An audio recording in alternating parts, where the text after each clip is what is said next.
మేము చేసిన ఈ ఇల్లు తిరిగి చేసుకొచ్చిన సర్వేల అధ్యక్ష పాల్గొనని వాళ్ళ గురించి పేర్లు చెప్తా అధ్యక్ష. ఈ సర్వే 50 రోజులు జరిగింది, ఒక్కరోజు కాదు. ఇండ్ల దగ్గర కూడా వెళ్ళారు.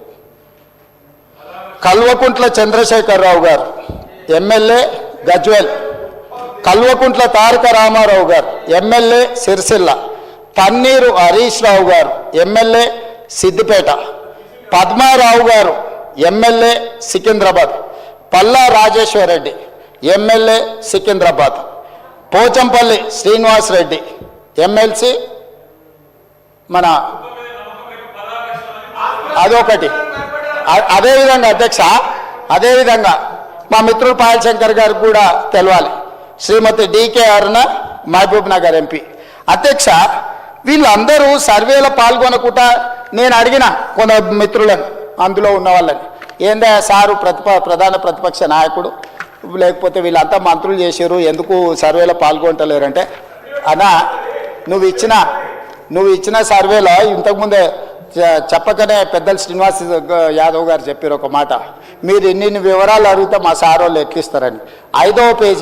5వ పేజీలో ఏముంది అధ్యక్ష, మీ భూమి వివరాలు చెప్పండి అని అడిగినాం అధ్యక్ష. ఒక్క దెబ్బకే చంద్రశేఖరరావు గారు, తారక రామారావు గారు, హరీష్ రావు గారు వీళ్ళందరూ ఎవరు సమాచారం ఇవ్వలేరు అధ్యక్ష. ఇప్పుడు మేము ఏం అడిగినాం అధ్యక్ష, దీంట్లో అందరూ 3,54,138 మంది సర్వేలో పాల్గొంటే ఇక్కడున్న ఎమ్మెల్యేలు మంత్రులు అందరూ వివరాలు ఇస్తే భూముల వివరాలు అడగంగానే సర్వేలో పాల్గొన్నారా అధ్యక్ష?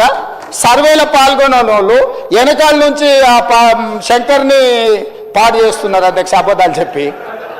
శంకర్ మంచోడు అధ్యక్ష, నాకు తెలుసు పర్సనల్గా, కానీ ఆయనను కూడా ఖరాబ్ చేసి ఇంత ఇంత ఇంత ముఖ్యమైన ఇంత ఇంపార్టెంట్ మనం చర్చ చేస్తుంటే ఈ తప్పుడు నివేదికలు తీసుకొచ్చి ఈ లెక్కలు మాట్లాడుతున్నారు అధ్యక్ష.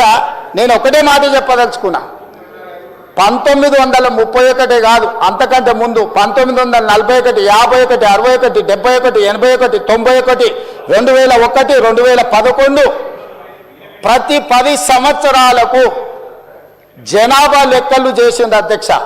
2014లో నరేంద్ర మోడీ గారు ప్రధానమంత్రి అయిన తర్వాత 2021 జనాభాని ఈ రోజు వరకు లెక్కిస్తలేరు అధ్యక్ష. ఎందుకంటే వాళ్ళకి జనాభా లెక్కించడం, బలహీన వర్గాలకు వాళ్ళ హక్కులు ఇవ్వడం భారతీయ జనతా పార్టీకి ఇష్టం లేదు అధ్యక్ష. ఎందుకంటే భారతీయ జనతా పార్టీ నిజంగానే ఈ దేశ ప్రధానమంత్రి నరేంద్ర మోడీ గారు బలహీన వర్గాలకు ఏదైనా సాయం చేయాలి అనుకుంటే 2021 జనాభా లెక్కలు ఈ రోజు వరకు 2025 సంవత్సరం జనవరిలో ఉన్నాం అధ్యక్ష.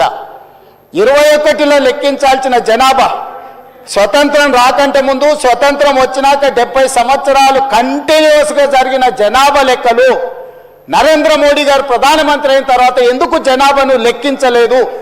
ఎందుకు మా మిత్రులు భారతీయ జనతా పార్టీ వాళ్ళు ఈరోజు నరేంద్ర మోడీ గారు జనాభాను లెక్కించలేదు? దీనికి బాధ్యత ఎవరు? నరేంద్ర మోడీ గారిని జనాభాను లెక్కించమని ఎందుకు అడుగుతలేరు? ఆ జనాభాను లెక్కించమని, లెక్కించే జనాభాలో కులగణన కూడా జరగాలని ఈరోజు రాహుల్ గాంధీ నిన్న ప్రధాన ప్రతిపక్ష నాయకుడిగా ప్రధానమంత్రిని డిమాండ్ చేశారు. దానికి సమాధానం లేదు అధ్యక్ష. ఒకటి, వీళ్ళు సమగ్ర కుటుంబ సర్వే అని చెప్పి 10 సంవత్సరాలు చేసుకొని ఒకటే కుటుంబం ఈ డాక్యుమెంట్ దాచిపెట్టుకున్నది అధ్యక్ష త్రిజోరీలా. ఎన్నికలు వచ్చినప్పుడల్లా ఈ కులగణన ఇవన్నీ లెక్కలు పెట్టుకొని దీని ప్రకారం నేను అడుగుతున్న 10 ఏళ్ళు ఇట్లనే అబద్ధాల సంఘం అట్లనే ఇది అఫీషియల్ డాక్యుమెంట్ కాదు. నేను అందుకే చెప్తున్నా ఈ రోజు వరకు అధ్యక్ష ఇంతవరకు ఈ డాక్యుమెంట్ బయట గ్రూపులలో సర్క్యులేట్ చేస్తున్నారు. ఈ డాక్యుమెంట్ ఇంతవరకు వాళ్ళు సర్వే చేసినాం, మేము ఒకటే రోజులు చేసినాం, మేము చాలా పొడి చేసినాం, చింపేసినాం, లేనోడు లేనట్టే ఉన్నోడు ఉండాల్సిందే అని ఆ రోజు ఎంతో హడావిడి చేశారు. తెలంగాణ మొత్తం బంద్ అన్నారు అధ్యక్ష.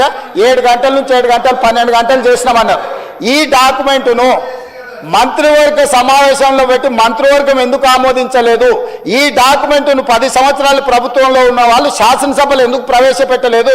ఈ డాక్యుమెంట్కు లీగల్గా ఇదే ఒకవేళ అయితే ఎందుకు ఈ ప్రభుత్వం ఈ నివేదికను బయట పెట్టలేదు అధ్యక్ష? ఒక కుటుంబం ఎందుకు దాచిపెట్టుకున్నది డాక్యుమెంట్ను? అంటే ఒక కుటుంబం కోసం సమగ్ర కుటుంబ సర్వే చేసి ఆ కుటుంబం రాజకీయ ప్రయోజనానికి వాళ్ళు పెట్టుకున్నారు.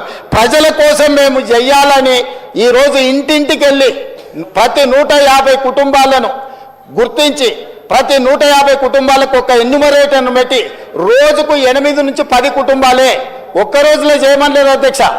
50 రోజులు నిరంతర ప్రక్రియ చేసి 50 రోజుల తరువాత 100% పారదర్శకంగా ఈరోజు సామాజిక ఆర్థిక రాజకీయ కులగణన సర్వే చేసి ఈరోజు ఇక్కడ పెడితే వాళ్ళు ఎక్కడో కాకి లెక్కలు తీసుకొచ్చి చెట్ల మీద ఇస్తరాకులు కుట్టినట్టు ఎక్కడెక్కడో వివరాలు తీసుకొచ్చి సభలు పెట్టి ఈ సభను ఎందుకు తప్పుదో పట్టిస్తారు అధ్యక్ష. 2011 జనాభా లెక్కలు తప్ప ఎక్కడ కూడా అధికారిక లెక్కలు లేవు. ఆ తర్వాత 2024లో కాంగ్రెస్ పార్టీ అధికారంలోకి వచ్చిన తర్వాత చేపట్టిన ఈ సర్వే మాత్రమే అధికారిక డాక్యుమెంటు. ఇంత మించి అధికారిక డాక్యుమెంట్ లేదు. ఇట్లాంటి లెక్కలు చెప్తే సభను తప్పుదోవ పట్టించడమే, సమాజాన్ని తప్పుదోవ పట్టించడమే. 2011 జనాభా లెక్కల ప్రకారం 3,50,03,674 మంది అధ్యక్ష. 2011 జనాభా లెక్కల ప్రకారం. ఈ రోజు మా ప్రకారము 3,70,00,000 పైచిలకు జనాభా అధ్యక్ష. ఇంకెక్కడ కూడా అధికారికంగా లెక్కలు లేవు. ఎవరైనా చెప్తే ఊహించో లేకపోతే అబద్ధాలు ఎవరైనా చెప్తే అవి మోసుకొచ్చి ఇక్కడ చెప్పడం తప్ప ఏ చర్చకు తావు లేదు. అందుకే దయచేసి మా మిత్రులను బలహీన వర్గాలను సామాజిక న్యాయం చేయాలని ఒక ఉక్కు సంకల్పంతో రాహుల్ గాంధీ గారి మాట ప్రకారం ఈరోజు కాంగ్రెస్ పార్టీ ఏదైతే ప్రయత్నం చేస్తుందో ఈ ప్రయత్నానికి సహకరించండి. నరేంద్ర మోడీ గారిని 2021లో లెక్కించాల్సిన జనాభా లెక్కలు ఇంతవరకు లెక్కించలేదు. వాళ్ళు అడిగారు, వీళ్ళు లెక్కించరు. మేము అడుగుదామంటే సహకరించరు. ఈ రకమైన ప్రయత్నాలు బలహీన వర్గాల సంక్షేమానికి ఉపయోగం ఉండదు.